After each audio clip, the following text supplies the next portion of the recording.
Hi everyone, it's Laura Christine from Kitchen Garden Expert. Thank you for joining me today.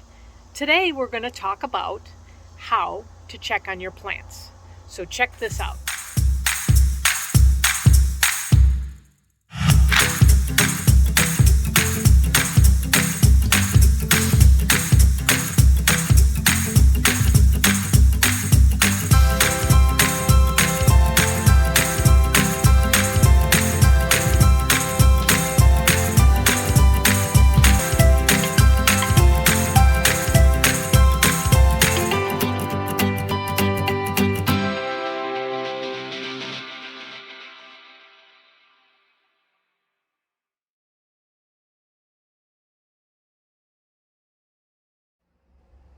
One thing I have learned over the years with gardening is consistency matters. And checking out your plants and everything around them will make a difference. How? Well, it will prevent pests and disease from taking over.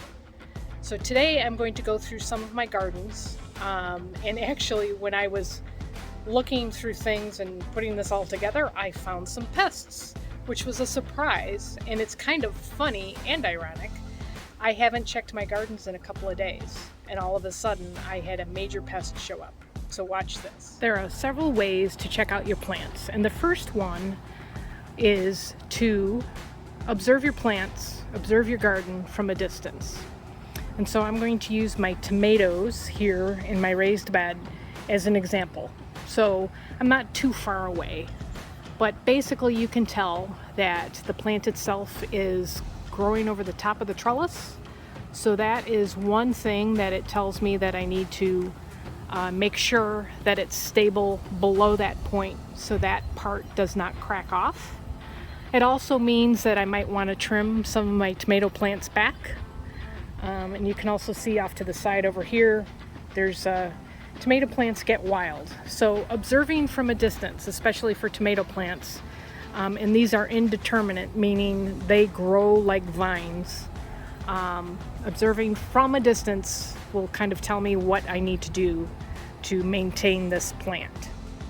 The next step in how to check out your plants is, now that you've observed from a distance, is to take a closer look and look at the leaves and the stems or the fruit. So right now we're going to take a look at the tomato leaves.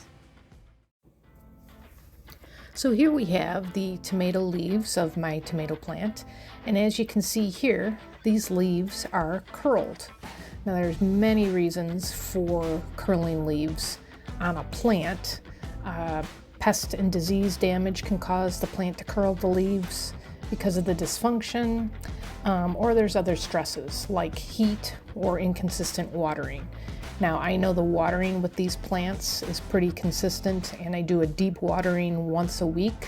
So it is more than likely heat stress, because we have been in the 90s for weeks and it's humid and hot. And actually, these tomato plants, when they curl their leaves, it's a sign of stress, and it's also they are trying to conserve the water that they have in the plant.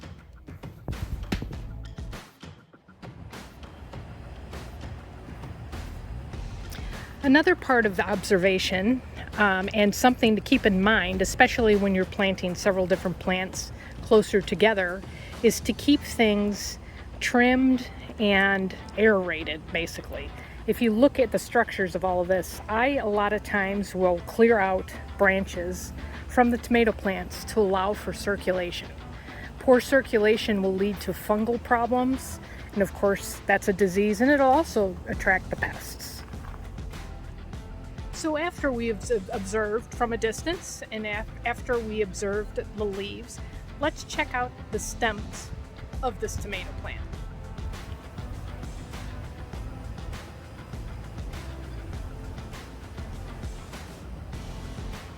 Okay, as we can see here, we are missing some leaves. So of course, if we were looking for leaves, we've got some pest damage.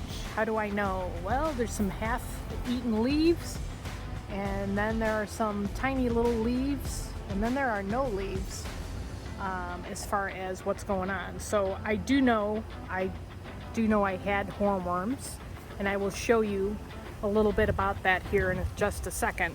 But So I'm checking out the stems, so that's one thing. Generally, actually, these stems are healthy. I don't see any real nicks or any damage. And just to show you, this is called a sucker. Here's another one on the tomato plants, and actually a lot of times these suckers have the blooms, and that's where the tomatoes happen.